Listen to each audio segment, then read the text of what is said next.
Bismillahirrahmanirrahim. Assalamualaikum warahmatullahi wabarakatuh. Teman-teman, dalam rangka menghadapi Lomba Hari Anak Nasional tahun 2020 yang akan dilaksanakan nanti pada tanggal 8 September 2020, ada baiknya saya sampaikan beberapa hal terkait kegiatan lomba ini. Ada 6 lomba yang harus kita ikuti, yaitu yang pertama adalah lomba mendongeng. Mendongeng, pengertian dari mendongeng itu adalah cerita khayalan atau cerita yang tidak benar-benar terjadi. Dongeng biasanya mempunyai sifat menghibur dan mengandung nilai pendidikan atau pitutur luhur. Adapun kriteria penilaian lomba mendongeng, yang pertama adalah kesesuaian isi dengan usia anak. Perlu saya sampaikan kepada teman-teman bahwa pada usia PAUD, usia 0 sampai 8 ya, 0 sampai 6, mohon maaf, 0 sampai 6, pada usia ini anak memiliki dunianya sendiri, artinya imajinasi anak sangat tinggi.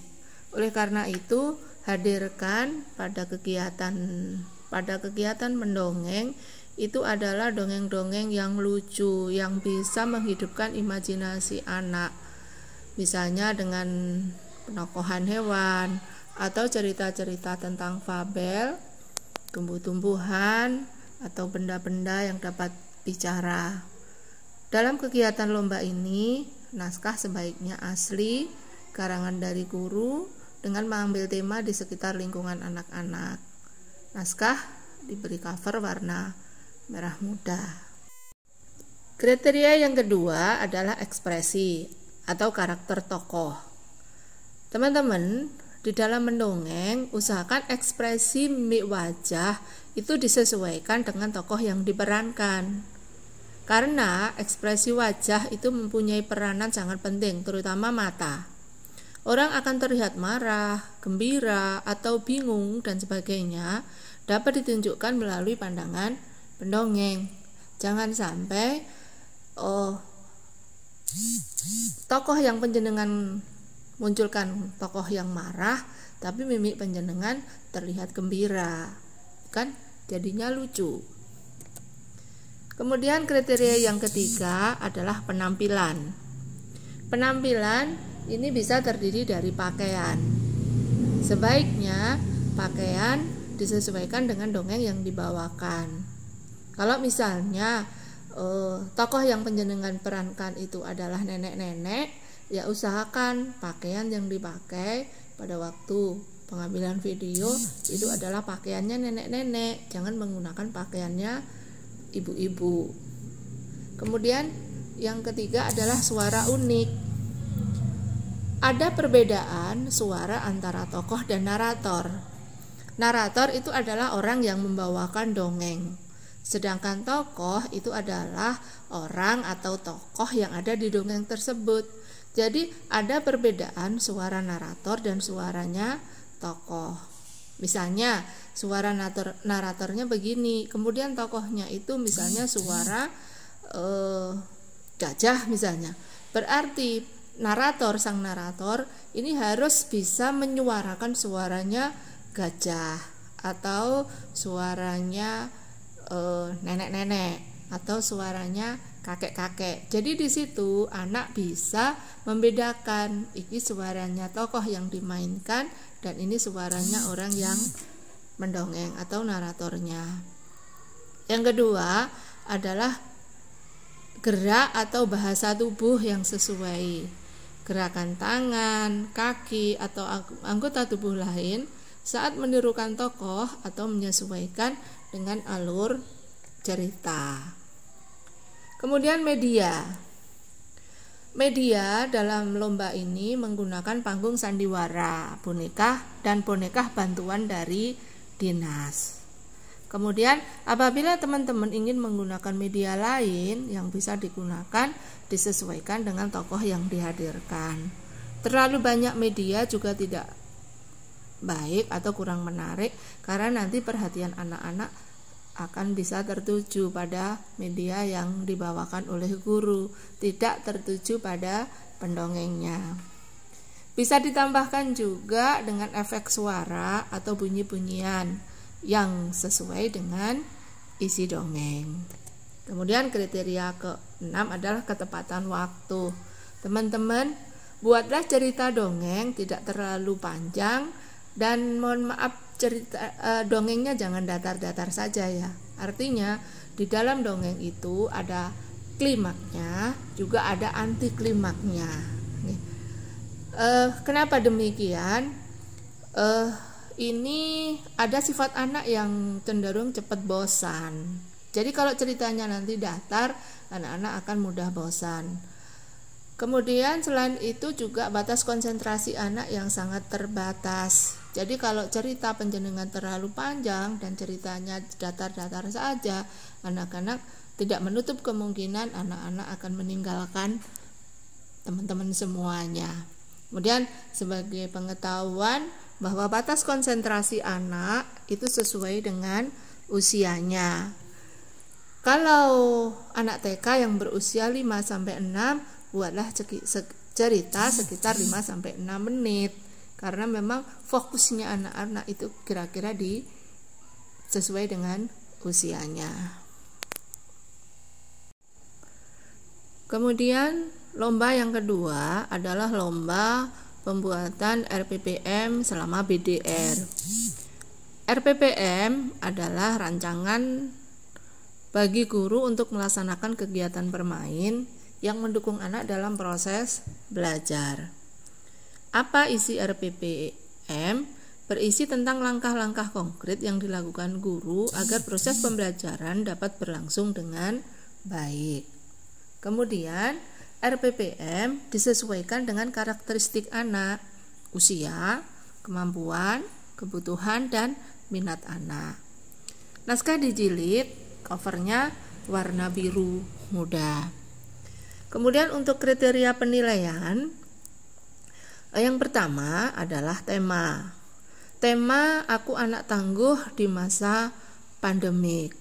Mohon maaf teman-teman, kalau misalnya di tema dalam lomba ini temanya beda dengan tema yang dimiliki oleh teman-teman, mohon untuk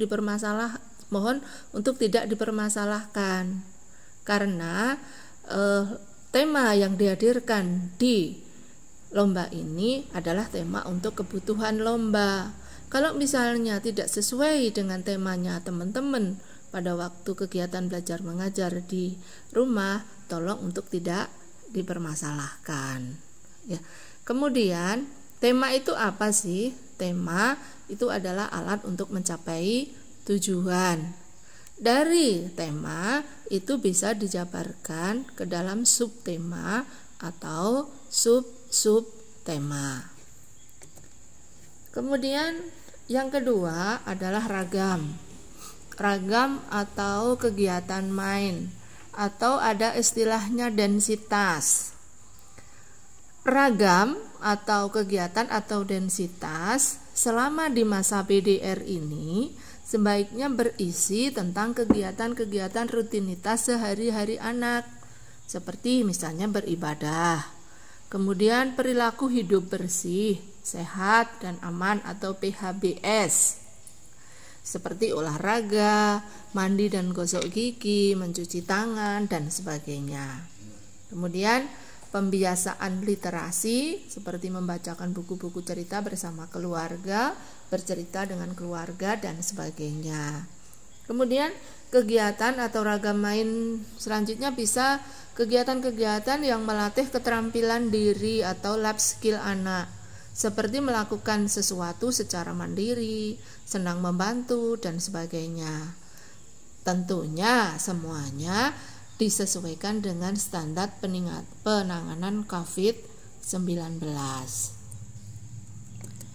Kemudian media yang digunakan, apa toh media? Media adalah alat bantu pada proses belajar, baik di dalam maupun di luar kelas.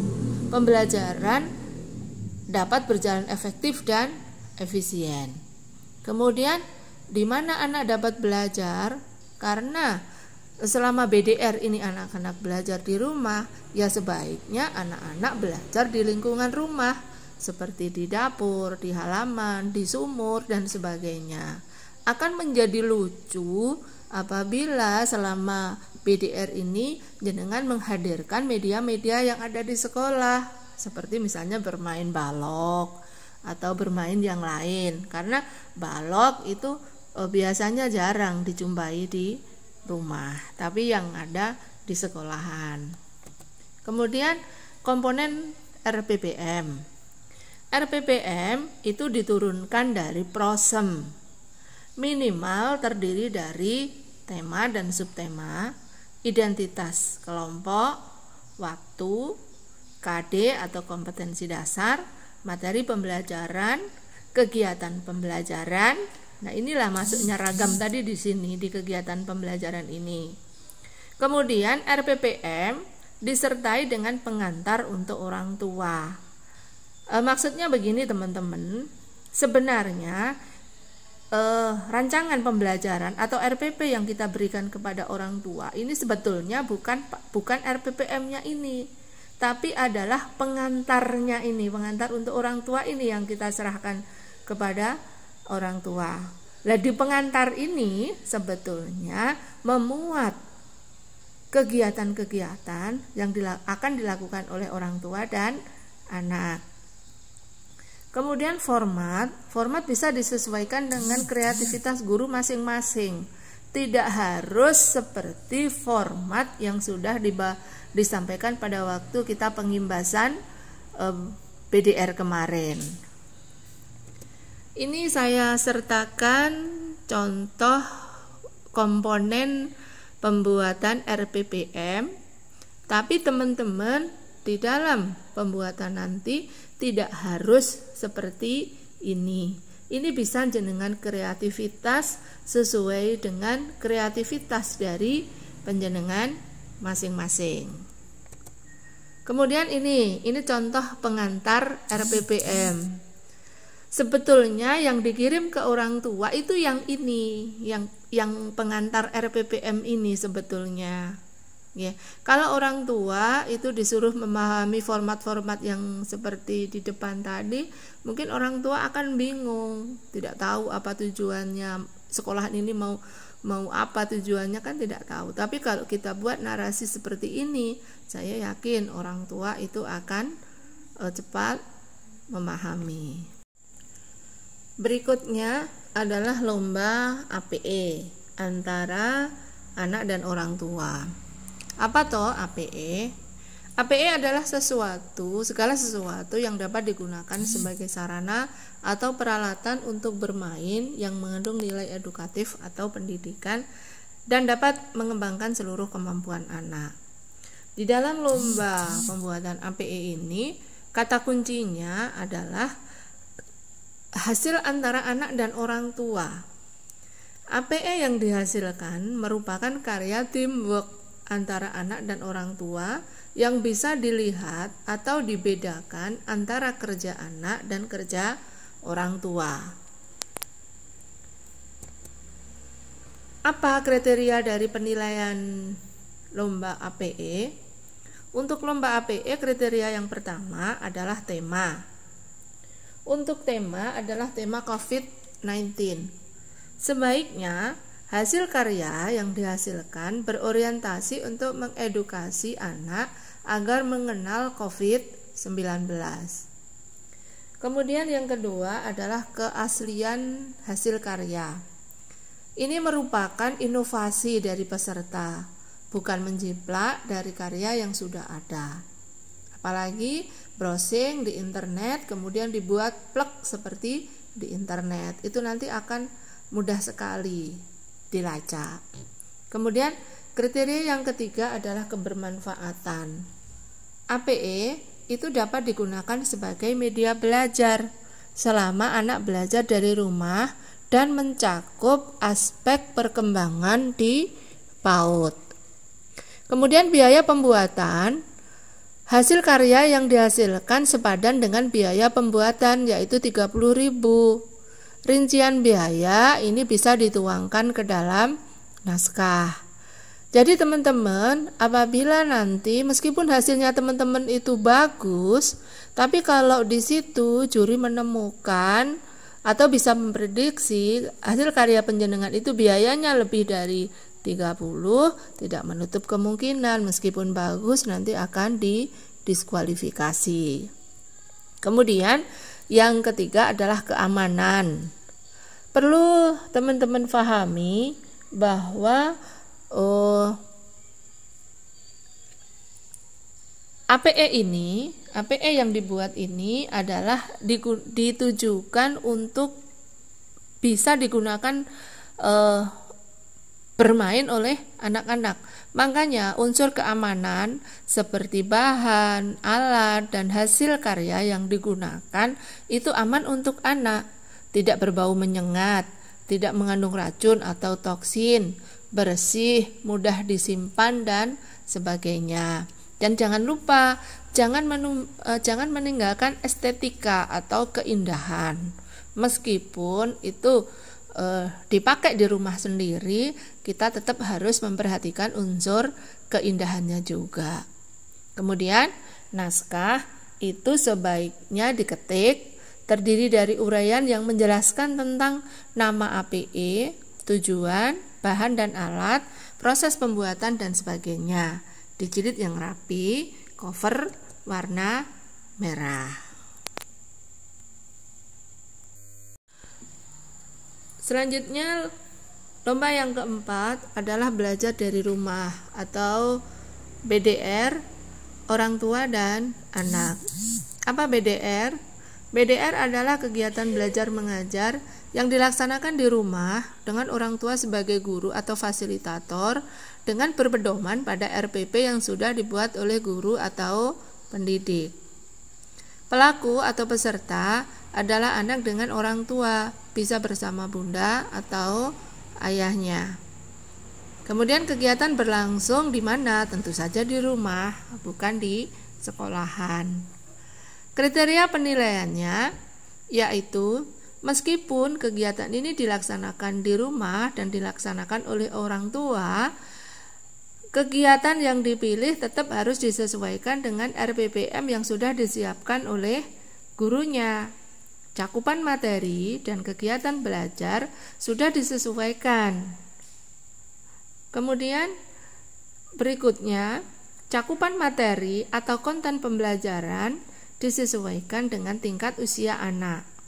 Menarik, mudah dilakukan, berisi tentang pengalaman anak yang menyenangkan dan kegiatan main berlangsung untuk 1 hari. Kemudian metode. Untuk metode pembelajaran, karena yang menjadi pendidik itu adalah orang tua, sebaiknya metode yang dipilih adalah metode yang mudah dilaksanakan oleh orang tua dan anak, atau main keseharian anak dan orang tua. Jadi tidak menutup kemungkinan metode yang digunakan oleh orang tua itu tidak sama dengan metode yang biasa dipakai oleh bu guru. Kemudian media yang digunakan adalah media yang tersedia atau dijumpai di rumah atau di sekitar lingkungan. Untuk lomba PDR ini hampir sama dengan home visit, hanya saja untuk home visit itu pelakunya adalah guru dan anak. Sedangkan di home visit ini perlu saya informasikan kepada teman-teman, sesuai dengan pedoman BDR, di home visitnya PAUD itu maksimal guru itu bisa mengelompokkan anak itu 3 anak. Tentu saja dengan tetap menjaga protokoler kesehatan. Ada ketentuan lain di home visit. Kalau di home visit ini sebaiknya karena meskipun anak-anak belajar di rumah, guru kan tetap masuk, tidak libur. Jadi untuk membedakan itu, untuk seragam guru tetap menggunakan seragam kedinasan yang dipakai pada hari itu. Kalau untuk BDR ini tentu saja menyesuaikan dengan pakaian yang dipakai oleh bundanya atau ayahandanya pada waktu itu. Tapi mohon maaf, tetap harus menjaga kesopanan dan sebagainya. Baiklah teman-teman, lomba berikutnya adalah lomba gerak dan lagu. Apa gerak dan lagu? Gerak dan lagu adalah gerakan yang digerakkan sesuai dengan lirik dan lagu, guna mengembangkan aspek perkembangan seni dan fisik motorik. Seni ini akan dibangun atau akan dicapai melalui lirik dan lagunya, sedangkan fisik motorik ini akan dicapai melalui gerakan-gerakan yang teman-teman ciptakan. Kemudian kriteria penilaian yang pertama adalah kreativitas. Kreativitas ini sebaiknya gerakan yang teman-teman ciptakan itu tidak monoton dan mengandung 3 aspek perkembangan fisik motorik. Karena apa? Di dalam gerak dan lagu itu sebetulnya yang akan dibangun di situ adalah keseimbangan, kelincahan, dan kelenturan. Kemudian karena lomba ini terdiri dari 5 peserta, sebaiknya pola lantai juga diperhatikan, karena kreativitas teman-teman nanti akan sangat terlihat di pola lantainya ini. Kemudian jangan lupa untuk alur gerakan tetap memperhatikan gerakan persiapan, inti, dan penutup. Kemudian kriteria yang berikutnya adalah kesesuaian gerakan dengan usia anak dan aman. Artinya gerakan itu sesuai dengan tumbuh kembang anak usia 5-6 tahun dan aman dilakukan. Ini maksudnya begini, teman-teman, gerakan anak-anak dan gerakan orang dewasa itu berbeda. Setiap gerakan anak, apalagi di gerak dan lagu, itu mempunyai tujuan untuk mengembangkan ketiga aspek yang saya sebutkan di atas tadi. Jadi, sebaiknya di dalam membuat gerakan, teman-teman memperhatikan itu. Jangan sampai misalnya teman-teman ini adalah biasa melakukan aerobik, kemudian teman-teman menciptakan lagunya seperti gerakan-gerakan aerobik. Nanti anak-anak jadinya akan kesulitan, karena gerakan-gerakan di aerobik itu tidak memperhatikan ketiga aspek yang ada di atas tadi. Kemudian aman, artinya aman di sini adalah waktu anak-anak bergerak itu tidak menimbulkan kesalahan urat atau apa. Jadi aman untuk dilakukan. Kadang begini, karena gerakan itu sulit dilakukan oleh anak, misalnya gerakan menyilang gerakan kaki menyilang. Gerakan kaki menyilang kemudian dikombinasikan dengan gerakan yang lain. Ini sebetulnya untuk anak kan masih sulit gerakan ini. Nah, apabila ini dipaksakan, nanti yang terjadi anak-anak mungkin bisa kesleo dan sebagainya. Oleh karena itu hindari itu. Kemudian penampilan dan kekompakan. Kriteria berikutnya. Penampilan itu meliputi performan dari peserta yang bisa dinilai dari pakaian, tata rias wajah, dan ekspresi. Pakaian seperti yang disampaikan di TM tadi, pakaian adalah pakaiannya orang dewasa, tidak mencerminkan pakaiannya anak-anak. Kemudian tata rias wajah sebaiknya adalah tata rias wajah yang natural di era new normal.